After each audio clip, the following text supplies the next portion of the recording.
Good morning, Monday morning, heading out to Jerusalem for an early morning meeting with a friend of mine visiting from LA. His name is Hiri, and I've been in touch with him for a while, working on a project to deploy capital from LA into Israeli tech. An amazing guy, meeting him and his two sons, like 8 a.m. breakfast in Mamilla, Jerusalem. Then heading to MassChallenge, the world's largest accelerator, which is located right outside the Jerusalem marketplace. I'm giving my annual talk there on marketing and branding, and then heading to lunch with Alex Oppenheimer, one of the more interesting and impressive dudes that I've met in a very long time. And a couple other meetings for the rest of the day. Tomorrow afternoon, heading to Undandi HQ in Lisbon, Portugal. Very, very excited for that. It's going to be a great day. Let's do this.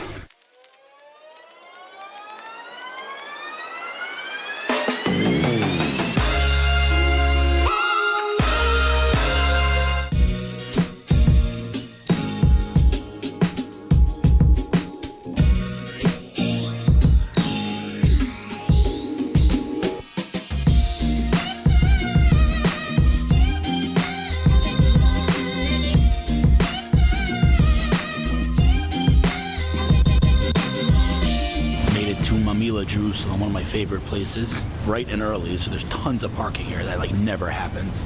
This is the hardest parking lot to find a spot in usually. But when you get here at 7:45 a.m., you're good. Mamilla's it's kind of like a outdoor mall right outside the walls of the old city of Jerusalem. So it's like old meets new or new meets old. Beautiful place. They have like every kind of store here, like a high-end fashion store. They have a cigar shop. They have like restaurants, cafes. I'm going to Cafe Ramon early morning meeting with Hiri. Pumped to see him, and I love Mamilla. Love it.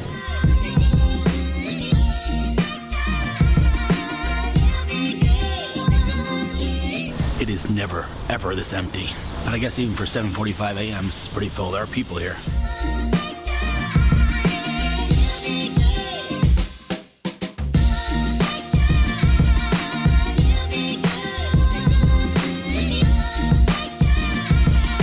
Finishing up a bright and early meet. You guys usually wake up this early, or you just wake? Yeah, you were up anyway. Yeah. All right, who are you? What's your name? My name is Hiri Etessami from Los Angeles, California. I'm Noah Etessami. I'm Jonah Etessami. Love these guys. So tell me about you. What are you up to in life? We are visiting Israel, and the first person we wanted to see is my beloved Hillel Fuld, who's on the board of advisors of our firm, Israel Investment Fund Group. We create syndications to invest in Israeli assets, technology, real estate, and this fella, we're going to change love the world. him. Yeah. We are going to change the world. Tell me about you a little bit, real quick. I just graduated from USC's Marshall School of Business, and now I'm helping out with IFG and want to change the world and help Israel. Love it. I think a common thread is we all want to change the world. Yeah, what's right? Just graduated high school in Los Angeles. I'm going to help my dad out this summer at IFG. Looking forward to making Israel stronger, more successful, more prosperous. Cannot wait.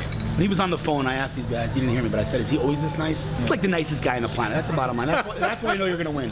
Thank you so much. You like, I'm, my challenge that I want to like accomplish is to see you angry. Good luck. Good luck with that. Good luck on that. All right, guys. I'm running to MassChallenge. Thank you. As always, fun. Next time we'll do dinner on steak or something. I'm proud. I'm proud to have you as a friend. Seriously. I really am. Man right here. You are a world changer for sure. Get out of here. All right, have a good day, guys. Enjoy. What are you doing for the rest of the day? Anything exciting? Going to MassChallenge later on. Are you? Yeah. Are you really? Yeah. What time? 12:30. So come earlier. You hear my talk. I may do that, but I gotta run, guys. Thanks. Made it to the Allianz house. Beit Allianz, it's called. This is where MassChallenge is. This is a building that's hundreds of years old, and it always fascinates me that the world's leading startup accelerator is located in this building. It is very much a reflection of the entire city of Jerusalem, old and new, and I guess in a higher, larger scale, all of the state of Israel. Look at this. Look at this building.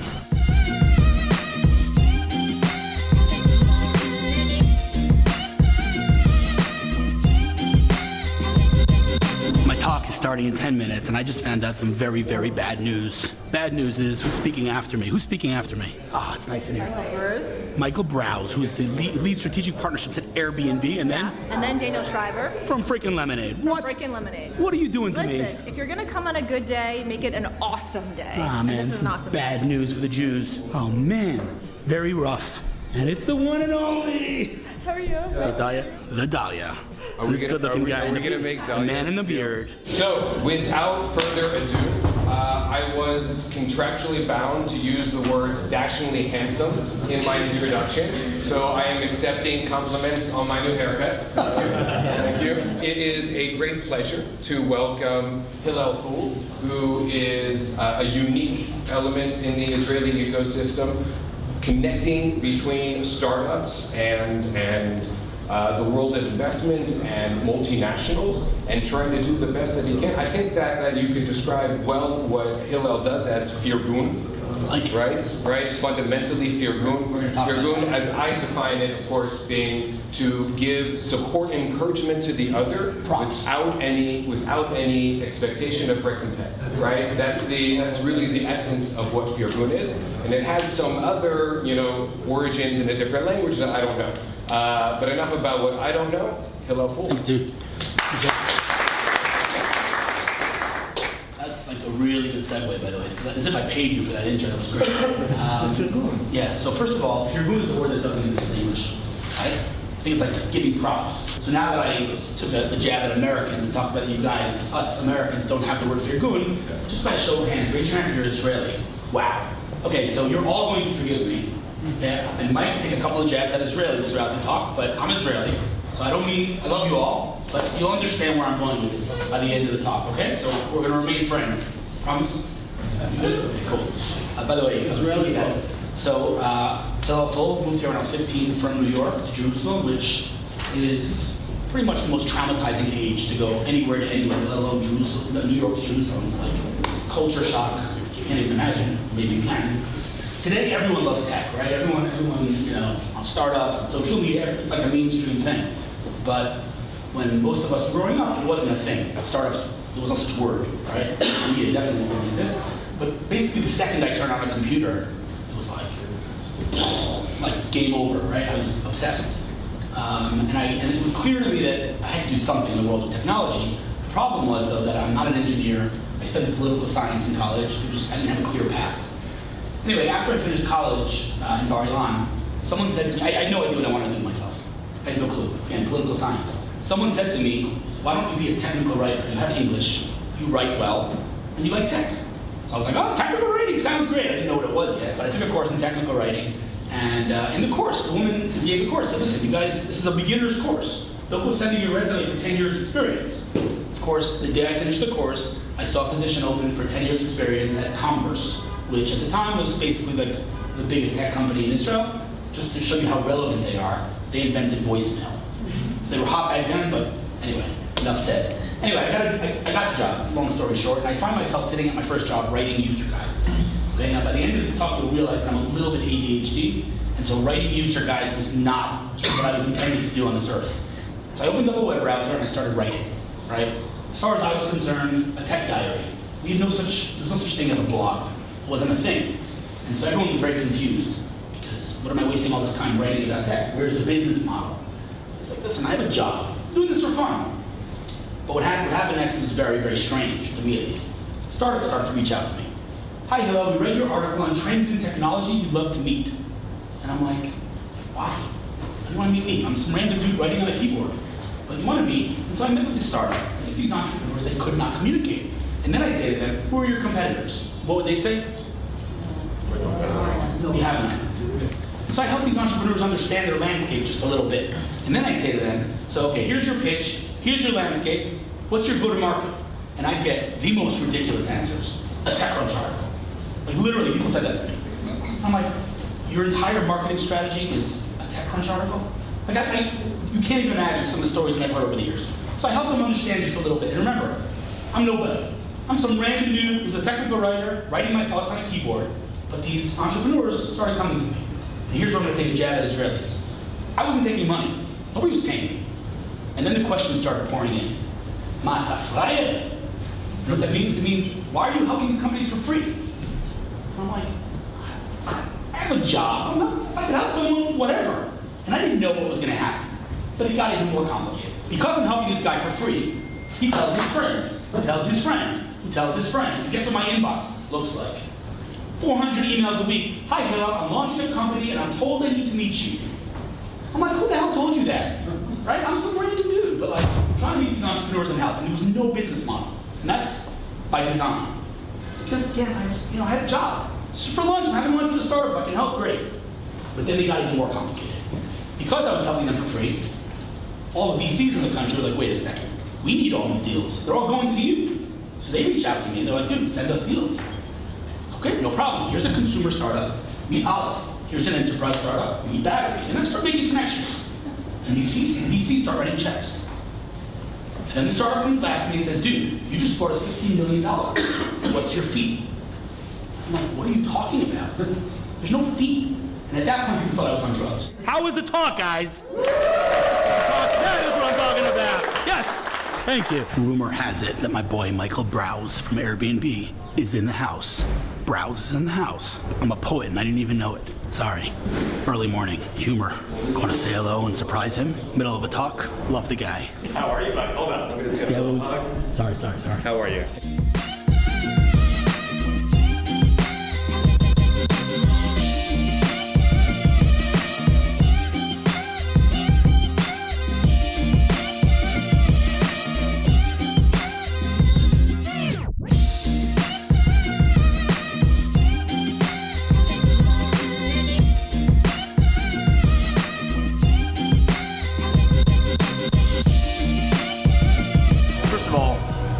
You know what my problem is? When I eat in restaurants, which is every day, I always forget to take video of the food. Always forget because it's too good. And I'm talking about Crave, and I should have gotten the food on video, but I didn't. First of all, how was the food? Most Fantastic, as always. As always, it's true, by the way. Second of all, I'm just going to say right now, you give me, what's the word when you inferiority complex? When you're I make it a rule of thumb, by the way, just in general, to make sure I'm the dumbest one around the table. But then there's meetings where like you're the dumbest one around the table by a margin that's just uncomfortable. You know, like when you sit with me and you're 30 and I'm 40 and you've done what you've done and I've done what I've done, it's embarrassing. I'm just gonna say it right now off the bat. Who are you? What's your name? Alex Oppenheimer. How old are you? You're 30, right? 30 years old. Walk me through the last 10 years of your life. 10 years ago, almost exactly 10 years ago, I came to Israel for the first time on Birthright. Okay. It was the summer after my sophomore year of college at Stanford. And just dropping it in there, yeah. I gotta get the detail. I don't know, like. Yeah. I came to Israel the first time. No one in my family had been to Israel, which was ridiculous because we've been everywhere. My dad used to work for United. Came to Israel for the first time, did Birthright, amazing trip. Still in touch with some of the people from that trip 10 years ago. Sat next to one of our trip leaders who was an Israeli, Hillel Fuld, that's you. Hillel fellow. The man himself walks into the house. That's the owner of Crave. He's gonna come over and say hello to Svi. Hey, go on, yeah. I came to Israel, realized. Hold on, I gotta hug it out. Come here. Yeah, we're on camera. Hug it out on camera, baby. Oh yeah. Come say hi. Everybody's saying hi to you. Camera. The man himself, Mr. Crave. Svi. What's going on? You good? I'm great. It's a new do you got going on. I just haven't cut my hair since. Oh, looks nice. It's nice. You look like a mensch. Oh, don't. Looks can be deceiving. I'm just kidding. Yeah. I'm just kidding. Okay, go on. So came to Israel, realized nothing here makes any sense, and this is a Jewish country, and Jewish people should live here. But didn't really do much about it. You just summed up this country and like that's basically everything. You just said it all. Okay, go on. So when I first moved to Israel in 2016, I just banged my head against the wall. I'm not good at administrative stuff in the U.S. Came here, now it's in Hebrew, now it's Israelis, like totally different game. Yeah. I'm in over my head dealing with the Misrad Hapnim and this, Misrad this, and all these. Like I just, you know. And then at a certain point, you realize that everything here just works on miracles. Like 100 million trillion %. And you just got to learn how to balance that and be like, okay, this is actually what I need to do, and then the rest, it's either going to work or it's not going to work. It has nothing to do with me. Bro, let me just say one thing. People like talk about how you Startup Nation and how the IDF, and I'm like, nobody even realizes the miracle here. The miracle is that this army, as it functions today, won any war. Like the fact that we've done anything in this country is. You were like, in the army, you could say that. By the way, I just finished reading Inbal Ariely's book called Chutzpah, where a part of the book, a main theme of the book is the word balagan and ihiyeh beseder, which means like, oh, everything will be okay. Like this is Israeli mentality. They're not getting anything that's done in this country is a miracle. And the other thing is that everything's a negotiation. For better or for worse. Literally everything. It's true. This is actually the only place that's not a negotiation. It's amazing. Okay, talk to me about your work. Your career. So that's a little bit easier as a religious person to kind of wrap your head around. Right. For non-religious people who are Israeli, who then move to the U.S., which happens more and more, entrepreneurs, moving there, they get absolutely smacked in the face. because they're used to everything being miracles. They just don't recognize that they're miracles. And in the U.S., there's no more miracles. Things work the way they should, but if you were outside the lines in the U.S., nobody's going to help you. That's an interesting point. I like that a lot. I never thought You about call it. the insurance agent. It's really interesting. You don't have a third cousin in common. Like, it's some lady sitting in Alabama. Like, she doesn't care about you. It's really interesting point. So, Very interesting point. anyway, so did engineering. That summer actually wasn't for me. Finance, worked in investment banking. You could drop some names here for me. Worked at Morgan Stanley in investment banking. Good time to be there. Very intense. Facebook IPO, SuccessFactors M&A deal, bunch of hold on. semiconductor Pause stuff. on that point, please. Is it fair to say that you were actively involved in the Facebook IPO? Yeah. I mean, is it fair to say that that was the most outrageous IPO in history? I wasn't working on Alibaba and GM and things like that, I mean, so it's hard to say. But it was pretty ridiculous. I mean, it still is. It's just a ridiculous. It's ridiculous. So the team was Michael Grimes, Marcy Vu, Ali Esfahani, Cindy Chang, and me. I actually had. And you were how old then? I was 22, 23. You know what I was doing when I was 22? Picking my nose. Okay, go on. Yeah. Yeah. Okay. What's funny about it, it was the most mind-numbing work possible because we didn't outsource anything. Right. So anyway, So but it was how still long were you very at cool. Morgan Stanley for? I was there for 2 years. Okay. A whole 6 months into being in Morgan Stanley, I got recruited by private equity funds. I decided I didn't want to do that mega fund private equity thing. Started directing towards growth equity. Ended up in venture capital, which I didn't really think much of when I accepted the offer in March for a year and a half later start. And went to the East Coast, worked at NEA for 3 years. Give me just so we understand the scale. NEA, how big is NEA? NEA is now about $25 billion of assets under management, or raised funds. They're like bananas. NEA is like they're unbelievable. It's an institution. They've built an amazing, they really went into it this way 40 years ago to build a 100-year firm, and I think they're on their way. Give me some names. Well, they go way, way back, but newer stuff would be Tableau, Workday, Groupon, Elastic. The partner that I worked for was in Elastic, MongoDB, Appian. Incredible companies. A lot. Okay, cool. Good. So you're there Plaid. So I was there for 3 years. Remember, he's 30 years old. Yeah, go on. Amazing experience, and that's where I started getting involved in, we executed investments. That was kind of the core part of the job, but then I got involved in all these boards. So I'm sitting in the room, there's a crazy story about this board, and it gives you like the context. Like, the company is called Tamer. It's a Cambridge-based next-gen ETL company, and the founders of the company are Andy Palmer, who's like a 4-time entrepreneur and incredibly successful seed investor, and Mike Stonebreaker, who's a professor at MIT and also a multi-time entrepreneur.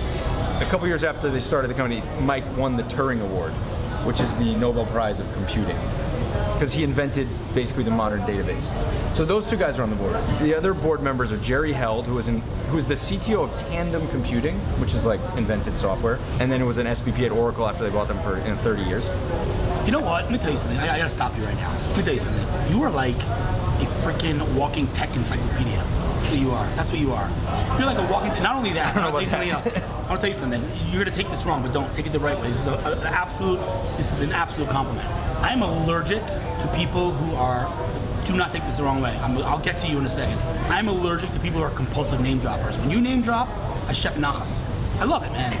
You're like these names, like it's like, dude, you're like connected. I mean, you're like a text message away from like managing partners at every top VC fund. I don't know about that. It's completely I don't want to commit to that. I know. Dude, so quick question. Anyway, Peter Barris was the managing general partner of NEA, who was my boss for 27 years, and Rich Miner, who was at Google Ventures at the time. Boss for 27 years? Well, he was no, that would be awkward. No, he was my boss at NEA, who was why I was in his board meetings. And then Rich Miner, who was at Google Ventures at the time, who actually founded Android and sold it to Google. Right, so that's who I was in the room with and going, I don't belong here, but I'm just going to sit and listen. Imposter syndrome, just, right? I get that all the time. Osmosis, right? Hey, dude, listen, real quick, I have to ask you one question. The yarmulke. Yes. Stays on always? Always stays on. Are you a hat? Like, are you? Sometimes the hat goes over it. But like you'll walk around, like you wear a yarmulke. Like, I'm just curious. No judgment either way. I'm just curious. What do you do? In Israel, I always wear a yarmulke. Israel for sure, but in the States. In the States, actually, you know what? It's a side of a sad reality. In San Francisco, I usually wear a hat over the yarmulke. I've had stuff yelled at me before. Really? It's very uncomfortable. Because I'll tell you what I find. It's just my personal experience. People ask me this all the time, and I'm like, not only does the yarmulke not present a challenge for me, it's kind of my brand. It's part of my thing. Like I went to meet Bradley Horowitz at Google one time. Know he is? I don't. SVP product. He's okay. Bananas. Like super, super, super senior. and he like cleaned out his schedule and he ordered me kosher food from he's not Jewish, by the way, despite his last name Horowitz. He ordered me kosher food. Like he knows, like it's part of my thing. Not only do people not, you know, it doesn't. People respect me for it. You know, that's just my. I was just curious about it. I became religious later in life, and the yeshiva that I went to, in our like brother yeshiva, I talked to a lot of guys from there, and they always ask, "Oh, can I wear the?" Look, people respect people who stick to their values and our principles, 100%. and even if it's not their same principles and their same values, you know, they see it and they respect it. I want to tell you something, and she shall remain unnamed for obvious reasons, but a really, really old friend of mine, good guy, he's a Googler now, and when he went for the interview process, he didn't wear a yarmulke because he didn't want to create extra awkwardness. He didn't want to give them a reason to say whatever. Not that anybody's anti-Semitic, but he's just like, why create that awkward whatever? He just didn't wear it to the interview. And he got the job, and then the first day of work, he's like, I can't wear a yarmulke now. Then I feel like I'm dishonest. So he's been working at Google for years, and every day he's like, I want to wear a yarmulke. I can't wear it because the people think I'm a liar. I feel so bad. It's like to me, like I never take off my kippah. Anyway, dude, listen, I gotta run back to MassChallenge. Yep. We should do this more often. Absolutely. You just talked about osmosis. Like, dude, the learning I do in a half an hour with you by osmosis, I love it. Anything I can do to help, I tried to get to the bottom of your challenges. It doesn't seem like you have any, but if there are ever any challenges, anything I can do to help you in any way, you know where to find me. Let's continue this conversation. I'm in Jerusalem often. We can always do Crave. Absolutely. Bro, thank you so much, man. I'll Always fun. log with you. I'll log with you. Cool, thanks.